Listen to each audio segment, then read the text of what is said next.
जय श्री कृष्णा। आप सभी को गुरु पूर्णिमा की ढेरों शुभकामनाएं, आषाढ़ मास पूर्णिमा की ढेरों शुभकामनाएं। प्रिय भक्तों, आज हम बात करेंगे कि आषाढ़ पूर्णिमा किस दिन है, आषाढ़ पूर्णिमा का व्रत किस दिन किया जाएगा। आषाढ़ पूर्णिमा पर दो व्रत किए जाते हैं, सत्यनारायण भगवान का व्रत और चंद्र अर्घ व्रत। दोनों ही व्रत किस दिन करने हैं, चंद्र उदय का समय क्या रहेगा, चंद्रमा को अर्घ देने का समय क्या रहेगा, पूर्णिमा पर किया जाने वाला दान पुण्य का कर्म किस दिन करना है, सूर्य के मुख से पूर्णिमा कब रहेगी, सायंकाल को पूर्णिमा किस दिन रहेगी, और पूर्णिमा पर भद्रा कही जा रही है तो भद्रा की सच्चाई क्या है, भद्रा है या नहीं है तो कितनी प्रभावी है, भगवान के व्रत पूजन आदि का, दान पुण्य आदि का समय क्या रहेगा, शुभ मुहूर्त क्या रहेगा, और भद्रा का प्रभाव कब से कब तक रहेगा। इस पूर्णिमा के नियम क्या हैं, क्या सावधानियां इसके व्रत में रखनी चाहिए, व्रत करने की विधि क्या है और किस प्रकार से ये व्रत किया जाना चाहिए। इस प्रकार से संपूर्ण जानकारी आने वाली पूर्णिमा के बारे में आपको इस वीडियो के माध्यम से प्रदान की जाएगी। जानकारी आरंभ करें उससे पहले आपसे निवेदन है कि वीडियो यदि थोड़ा सा भी उपयोगी लगे तो कृपया एक बार वीडियो को लाइक अवश्य कर दीजिएगा। आपका एक लाइक हमारे लिए बहुत महत्वपूर्ण होता है। जब आप एक बार लाइक करते हैं तो हमें अपनी मेहनत बड़ी ही सार्थक और सफल जान पड़ती है। अपनी मनोकामना पूर्ति के लिए, भगवान श्री हरि का आशीर्वाद प्राप्त करने के लिए कमेंट बॉक्स में अवश्य लिखिएगा जय सत्यनारायण भगवान। आप देख रहे हैं देवभूमि ज्योतिष संस्थान का प्रतिष्ठित यूट्यूब चैनल देवभूमि धार्मिक। हम यहाँ पर सभी व्रत और त्योहारों की सही शास्त्रीय जानकारी प्रदान करते हैं।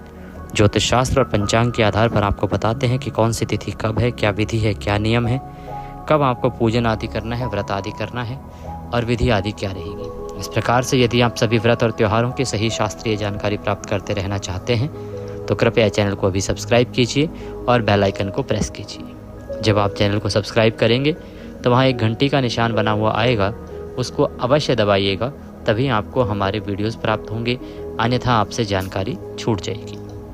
तो कृपया चैनल को सब्सक्राइब करें और बेल आइकन को प्रेस करें। आइए प्रिय भक्तों, बात करते हैं आषाढ़ पूर्णिमा की। आषाढ़ मास की पूर्णिमा, इसकी तिथि को लेकर संशय है कि 10 तारीख को पूर्णिमा होनी चाहिए कि 11 तारीख को। सूर्य के मुख से पूर्णिमा किस दिन है। इस पूर्णिमा की प्रतीक्षा पूरे वर्ष भर की जाती है। कारण यह है कि ये पूर्णिमा गुरु पूर्णिमा कही जाती है। इस दिन गुरुजनों का आशीर्वाद, गुरुजनों की पूजा का विशेष महत्व है। सत्यनारायण भगवान की पूजा और व्रत तो किया ही जाता है, चंद्र अर्घ व्रत तो किया ही जाता है, परंतु गुरु पूजन के लिए इस पूर्णिमा को विशेष रूप से माना जाता है, इसीलिए इसे गुरु पूर्णिमा भी कहते हैं। इसे गुरु पूर्णिमा क्यों कहते हैं, क्योंकि इस दिन, इस षष्ठी पर प्रथम गुरु जो हैं वो कहे गए हैं वेदव्यास जी, जिन्होंने महाभारत भी लिखी थी। तो वेदव्यास जी जो हैं उनके जन्मदिन के रूप में इस तिथि को जाना जाता है। उनका जन्म हुआ था आषाढ़ मास की पूर्णिमा के दिन, इसीलिए इस तिथि को गुरु पूर्णिमा कहा जाता है। इस दिन आपको अपने गुरुजनों का पूजन करना चाहिए। आपके जो भी गुरुजन हैं उनको स्मरण करना चाहिए, उनका पूजन करना चाहिए, विधि विधान से उनका पूजन करें। आज के दिन आपको अवश्य ही अपने गुरुओं का आशीर्वाद लेना चाहिए। यदि आप गुरु पूर्णिमा पर गुरुओं का आशीर्वाद लेते हैं, उनकी चरण वंदना करते हैं, तो उनके आशीर्वाद से आपके जीवन में जो परेशानियां हैं वो दूर होती हैं। उनकी सिखाई हुई जो शिक्षाएं हैं या जो उनका आशीर्वाद है वो आपके जीवन में प्रकाश का कार्य करता है। आपके जीवन से नकारात्मकता दूर होती है। अगर आपने गुरु दीक्षा ली हुई है तो आपको अवश्य ही अपने गुरुजन को प्रणाम करना चाहिए, उनसे आशीर्वाद लेना चाहिए। यदि आपके गुरु आपके शहर में हैं, आपके आसपास हैं, जहां आप जा सकें तो आपको अवश्य ही उनका आशीर्वाद आज के दिन लेना चाहिए। जो ना जा सकें वो फ़ोन पर बात कर सकते हैं। प्रयास कीजिए कि आज के दिन आप अपने गुरुओं की वंदना अवश्य करें। इतना ही कर्म है जो सभी के लिए लागू होता है, क्योंकि सभी इतना नहीं कर सकते कि आप गुरु का पूजन करें विधि विधान से और ये सब करें, वो सबके लिए संभव नहीं है। सबके लिए इतना संभव जरूर है कि सब आप गुरुजन से मिलें, उनसे आशीर्वाद लें, और जो ना जा सकें वो फ़ोन के माध्यम से, किसी भी माध्यम से आज उनकी वंदना अवश्य कीजिएगा। अब बात करते हैं कि पूर्णिमा पर किए जाने वाले व्रत की। पूर्णिमा पर चंद्र अर्घ व्रत और सत्यनारायण भगवान का व्रत किया जाता है। आइए पहले जानते हैं सत्यनारायण भगवान के व्रत को करने की क्या विधि रहेगी और किन नियमों का पालन करते हुए आपको सत्यनारायण भगवान का यह व्रत पूजन करना चाहिए। ऐसा इसलिए हम बोल रहे हैं क्योंकि देव जब सो जाते हैं तो हमारी जो पूजा विधि है उसमें थोड़ा सा परिवर्तन आ जाता है। तो किस प्रकार से आपको पूजन करना चाहिए देव सोने के बाद, इसके बारे में आपको बताएंगे। क्या सावधानी आपको बरतनी चाहिए इसके बारे में बताएंगे, और कैसे अब आपको पूजन करना है सत्यनारायण भगवान का, इसके विषय में आपको अवगत कराएंगे।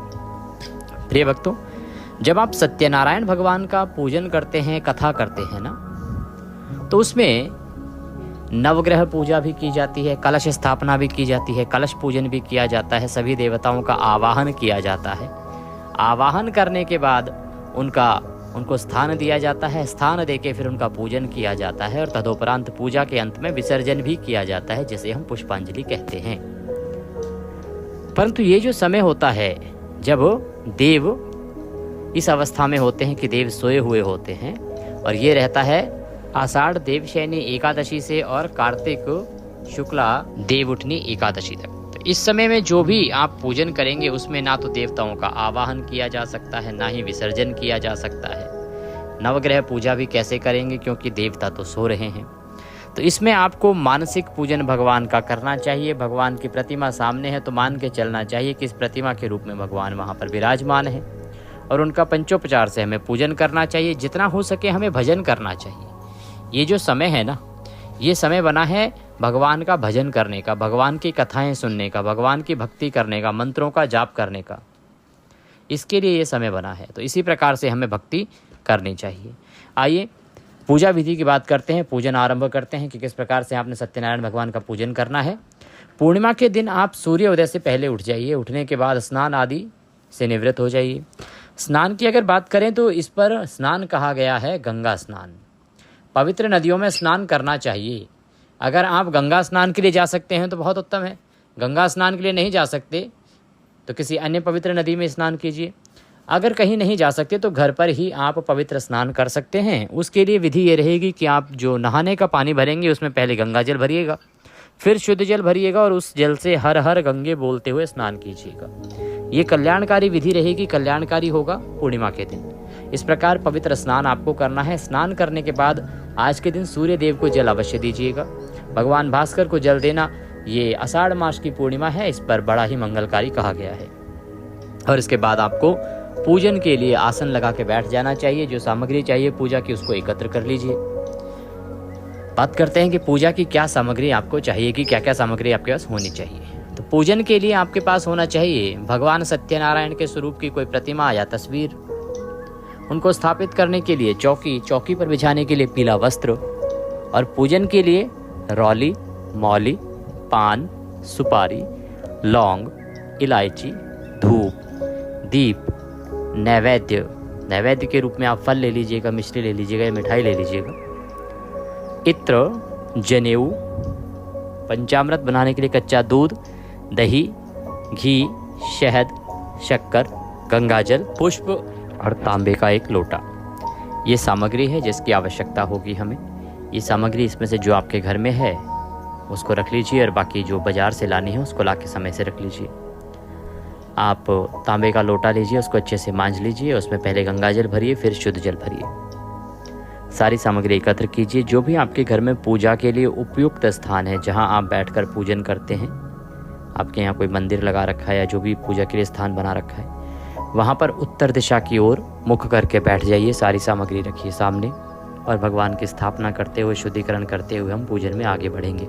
शुद्धिकरण करने के लिए, क्योंकि सामग्री बाहर से आती है, तो पहले उसका पवित्रीकरण आवश्यक है। जैसे कि भगवान के यहाँ जब अर्पित की जाए तो वह पवित्र रूप में हो।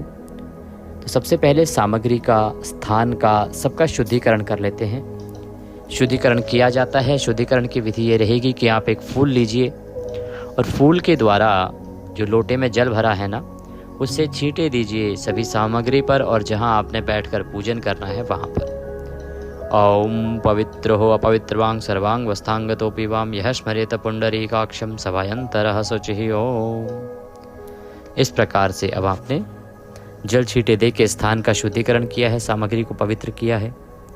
अब आप भगवान की स्थापना करते हुए आगे बढ़ेंगे।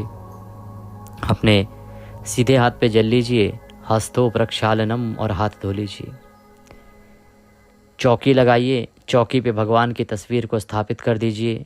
उनके सामने घी का दिया रख दीजिए, धूप रख दीजिए, और तदुपरांत अब आप आचमनी करेंगे। 3 बार स्वयं आचमनी करेंगे, अर्थात 3 बार 1-1 चम्मच जल लेंगे अपने सीधे हाथ पे उसी लोटे में से, और जल पी जाएंगे, अर्थात जलाचमनी इसे कहते हैं, जलाचमनी करना। ये सब जो प्रक्रिया है ये आपको पूजा के योग्य बनाने के लिए होती है। तो यजमान को इस प्रकार से पूजा के योग्य होना होता है। तो एक एक मंत्र पर एक एक चम्मच जल पी लीजिएगा। ओम माधवाय नमः, लोटे से एक चम्मच जल लीजिए, सीधे हाथ पे और पी जाइए। ओम केशवाय नमः, जल लीजिए, पी जाइए। ओम नारायणाय नमः, जल लीजिए, पी जाइए। ओम ऋषिकेशाय नमो नमः, हस्तो प्रक्षालनम, हाथ धो लीजिए। हाथ धो के अपने आप को तिलक कीजिए, मौली बांधिए। पारिवारिक जन यदि बैठकर पूजन कर रहे हैं ना, तो उन्हें भी तिलक कीजिए और मौली बांधिए। सबको तिलक करके मौली बांध के अब आप व्रत का संकल्प करेंगे, व्रत पूजन का, और फिर पूजन आरंभ करेंगे।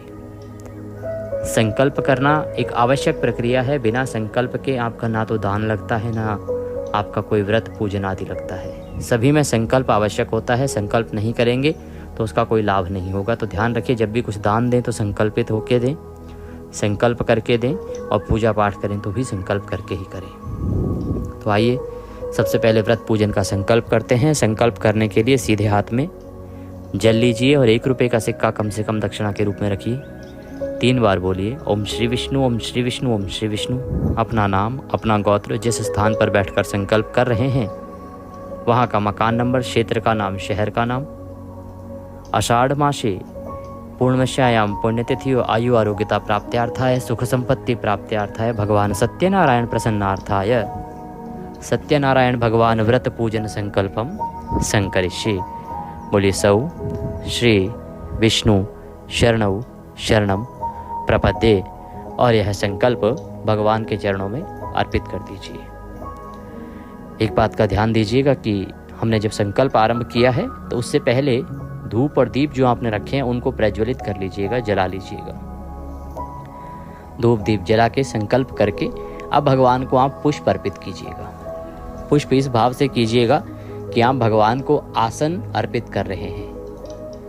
भगवान को निवेदन कीजिए कि हे प्रभु, ये पुष्प हम आपको आसन के रूप में अर्पित कर रहे हैं, इन्हें आप स्वीकार करें। अब ये अंतर दिखाई देना चाहिए आपको। अगर आप पहले पूजा विधि देखते आए हैं हमारी और अब आप पूजा विधि देख रहे हैं तो ये अंतर है। पहले स्थापना से पहले ही हम पुष्प अर्पित करते हैं भगवान को, भगवान का आवाहन करते हैं कि प्रभु आप आइए, पधारिए, ये स्थान है, ये आसन है, इस पर आके विराजमान होइए। तो भगवान आते हैं, बिठाते हैं, फिर पूजन करते हैं। अब क्योंकि भगवान योग निद्रा में है, शयन की अवस्था में है, तो उनका आवाहन नहीं किया जा सकता। अब ये मान के चला जाता है कि भगवान के रूप में जो सामने हमारे विराजमान हैं यही भगवान हैं और अब हमें इसी रूप में इनका पूजन करना है। तो इस अंतर को समझने की आवश्यकता है। इस प्रकार से आपने संकल्प करना है। संकल्प करने के बाद अब हम पूजन आरंभ करेंगे। भगवान सत्यनारायण के सामने एक पात्र रख दीजिए, कोई कटोरी आदि रख दीजिए, जिसमें कि आप पूजा की सामग्री अर्पित करेंगे। जो पूजा करेंगे आप, तो पूजन में जो सामग्री चढ़ाएंगे तो उस पात्र में चढ़ाइएगा। इससे क्या होगा कि सामग्री इधर उधर फैलेगी नहीं, पैरों में नहीं आएगी। पूजन आरंभ करेंगे। सबसे पहले सत्यनारायण भगवान को पद्य, अर्घ्य, आचमनी अर्पित कराएंगे। पद्य, अर्घ्य, आचमनी अर्पित कराने के लिए 1-1 चम्मच जल आप अर्पित करेंगे भगवान को। ओम भूर्भुवः स्वः श्री सत्यनारायणाय नमः। आषाढ़ अमावस्या व्रत पूजन अंतर्गते भगवान सत्यनारायण निमित्तार्थाय पद्यम समर्पयामि। पद्य के रूप में 1 चम्मच जल लीजिए और अर्पित कीजिए। ओम भूर्भुवः स्वः श्री सत्यदेवाय नमः। अर्घ्यम समर्पयामि। अर्घ्य के रूप में 1 चम्मच जल लीजिए, अर्पित कीजिए।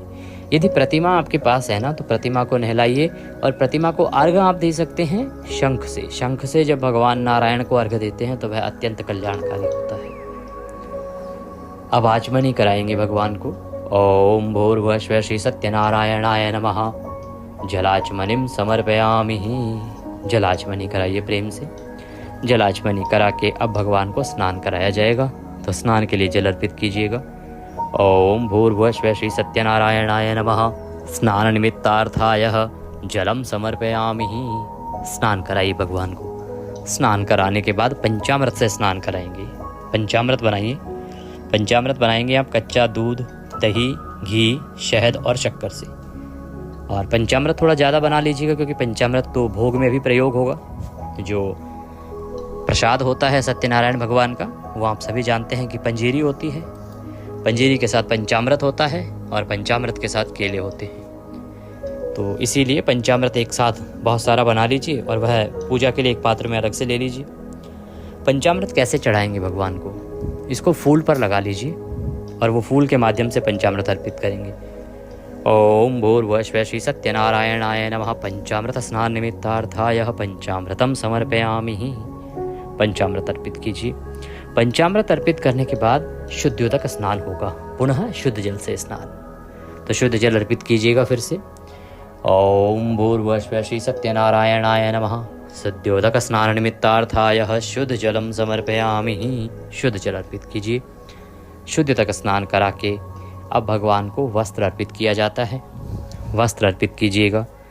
वस्त्र के रूप में मौली का टुकड़ा लीजिएगा, कुछ ना हो तो मौली लीजिए, जो हम कलावा बांधते हैं, हाथ पे मौली बांधते हैं ना, तो वो वाली मौली लीजिए। मौली का एक टुकड़ा तोड़ लीजिए और वह भगवान को वस्त्र के रूप में अर्पित कीजिएगा, इस भाव से कि आप भगवान नारायण को वस्त्र अर्पित कर रहे हैं। ओम भूर्भुवः श्री सत्यनारायणाय नमः। वस्त्रम समर्पयामि। वस्त्रम उपवस्त्रम यज्ञोपवीतम। यज्ञोपवीत अर्पित करेंगे अब भगवान को। यज्ञोपवीत क्या होता है? जनेऊ। जनेऊ को यज्ञोपवीत कहते हैं। तो जनेऊ लीजिए और वह भगवान को अर्पित कीजिए। ओम भूर्भुवः श्री सत्यनारायणाय नमः। यज्ञोपवीतम समर्पयामि। यज्ञोपवीत चढ़ाते समय ध्यान दीजिएगा, उस पर पहले रौली कुमकुम आदि से तिलक कर लीजिएगा, फिर उसे अर्पित कीजिएगा। यज्ञोपवीत अर्पित कीजिए। यज्ञोपवीत अर्पित करने के बाद इत्र अर्पित करेंगे। इत्र को चढ़ाने का तरीका ये होगा कि आप फूल पर लगा लीजिए इत्र को, और वह पुष्प के माध्यम से इत्र आप अर्पित करेंगे भगवान को। ओम भूर्भुवः श्री सत्यनारायणाय नमः। इत्रम समर्पयामि। इस प्रकार से इत्र आप अर्पित करेंगे भगवान को। भगवान को इत्र अर्पित करने के बाद अब आप तिलक लगाएंगे। रौली कुमकुम आदि से भगवान को तिलक लगाइए। ओम भूर्भुवः श्री सत्यनारायणाय नमः।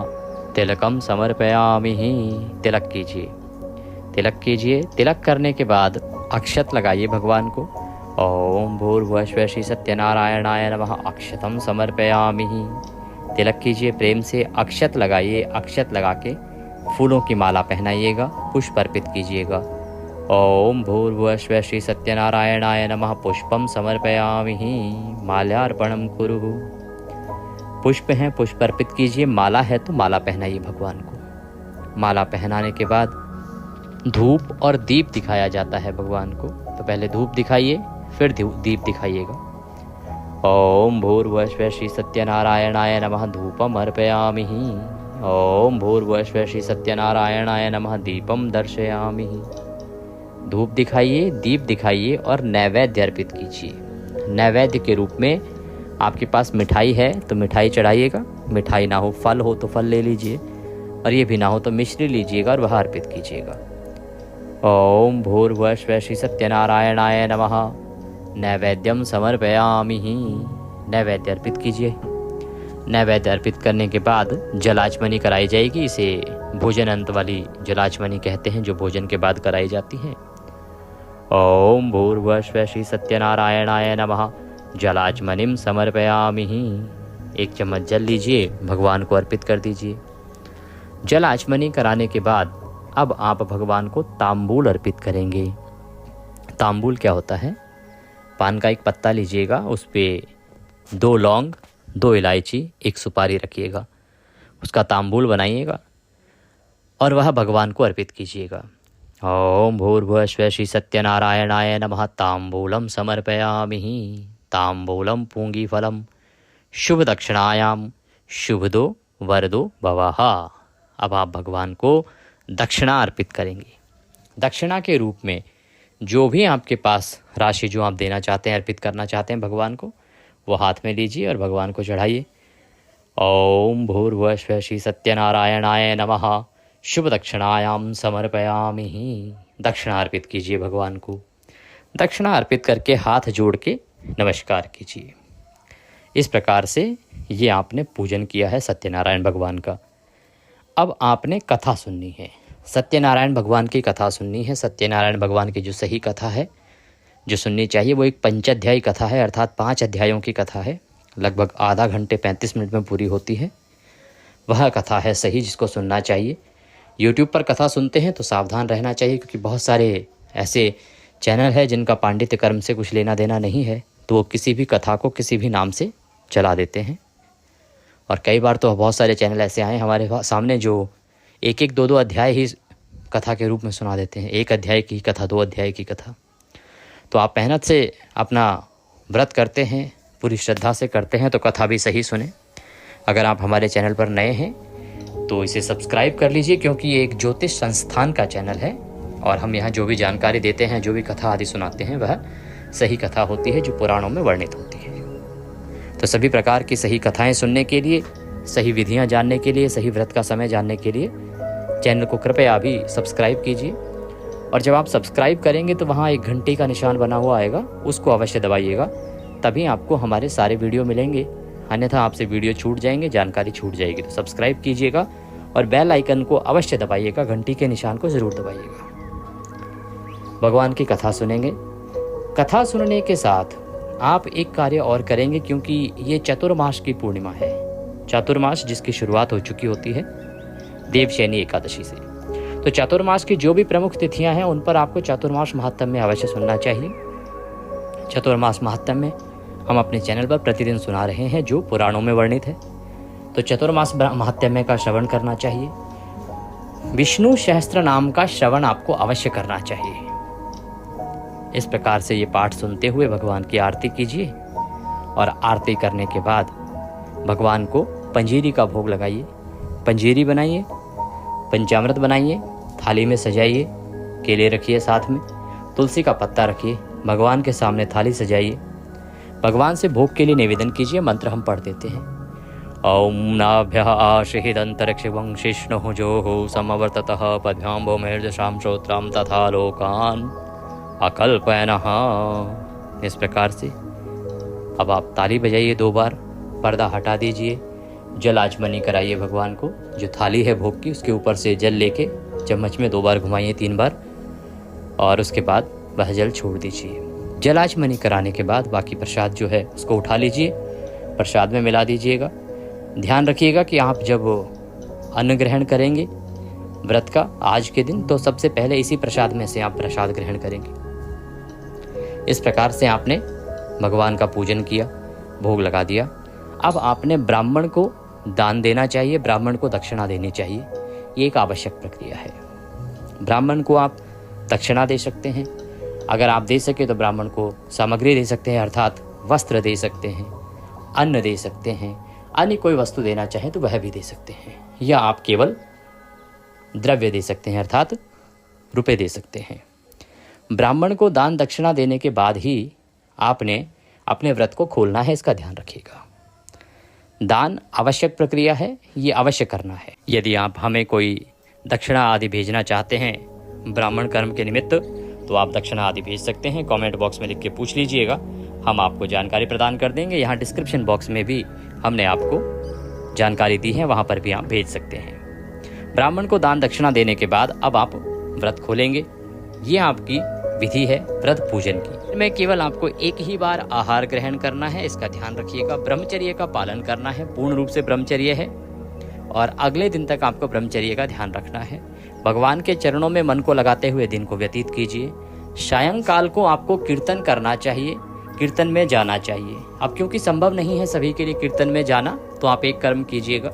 सायंकाल के समय हमारे ही इस चैनल पर हम विष्णु शास्त्र नाम भी अपलोड करते हैं, शिव शास्त्र नाम भी है, इसके अतिरिक्त लक्ष्मी जी का शास्त्र नाम भी हमने अपलोड किया है, नारायण रक्षा कवच भी होता है। इनका श्रवण कर लीजिएगा, इनको सुन भर लेंगे तो उससे आपको कीर्तन का फल प्राप्त हो जाएगा। इस प्रकार से शाम को व्यतीत कीजिए। रात्रि को भी शालीनता के साथ भगवान के चरणों में मन को लगाते हुए व्यतीत कीजिएगा, और इस प्रकार से आपका ये व्रत पूजन का दिन व्यतीत होगा। इस दिन पितरों का पूजन आपको अवश्य करना चाहिए। गीता के 7वें अध्याय का श्रवण करना चाहिए, और उसका जो पुण्य है वह आप पितरों को अर्पित कीजिएगा। गीता के 7वें अध्याय का वीडियो हम अपलोड करते हैं, और उसी में समझाते हैं आपको कि कैसे इसका पुण्य पितरों को अर्पित करना है, क्या विधि है, और किस प्रकार से आपको पितरों का तर्पण करना है। ये बड़ा ही कल्याणकारी उपाय है। इसको अगर आपने कर लिया तो जीवन के बड़े बड़े संकट दूर हो जाएंगे। पूर्णिमा के दिन सायंकाल के समय पीपल पर दिया जलाइएगा। पीपल पर दिया जलाने से आपके जो भी मन की इच्छा होगी वह पूरी होगी। संध्या बाती के समय अर्थात जब सूरज छुप जाए उसके बाद आपको दिया जलाना है और जो आपकी मनोकामना है वह उस समय बोलिएगा, वह इच्छा आपकी पूरी होगी। आप बात करते हैं कि ये पूर्णिमा है कब। प्रिय भक्तों, पूर्णिमा तिथि आरंभ हो रही है 10 तारीख को 1:36 पर, अर्थात 9 की रात को जब 10 तारीख लगेगी 12 बजे के बाद, तो 1:36 पर पूर्णिमा आरंभ हो जाएगी। और 11 तारीख को अर्थात 10 की रात्रि को 12 बजे के बाद जब 11 तारीख लगेगी तो 2:06 पर यह पूर्णिमा समाप्त होगी। ऐसे में उदया तिथि मान के अनुसार जो पूर्णिमा का त्योहार है ये 10 तारीख को मनाया जाएगा। 10 को ही चंद्र अर्घ्य व्रत होगा, 10 को ही सत्यनारायण भगवान का व्रत होगा, सभी स्नान दान आदि 10 को ही होंगे। अब बात करते हैं कि चंद्र उदय कब होगा। चंद्र उदय का समय रहेगा 10 तारीख को सायंकाल को 7:42 का। इसके अतिरिक्त अलग अलग शहरों में चंद्र उदय का समय थोड़ा अलग अलग होता है, तो आप कमेंट बॉक्स में लिख के पूछ लीजिएगा, हम आपके शहर के अनुसार भी समय बता देंगे। चंद्रमा को जब अर्घ देंगे तो जल में आपने कच्चा दूध डालना है, अक्षत डालने हैं, सफेद पुष्प डालने हैं और ओम सह चंद्रमसे नमः, ओम सह चंद्रमसये नमः यह मंत्र बोलते हुए चंद्रमा को अर्घ देना है। तदुपरांत अपना व्रत पूर्ण करना है। ये थी विधि सत्यनारायण भगवान व्रत पूजन की। ये थी विधि कि किस प्रकार से आपको व्रत करना चाहिए, पूर्णिमा पे कैसे पूजन करना चाहिए और क्या आप दान पुण्य कर सकते हैं। जानकारी अच्छी लगी हो तो लाइक अवश्य कीजिएगा, कमेंट बॉक्स में लिखिएगा जय सत्यनारायण भगवान। नारायण सब पर कृपा करें। हरे कृष्ण।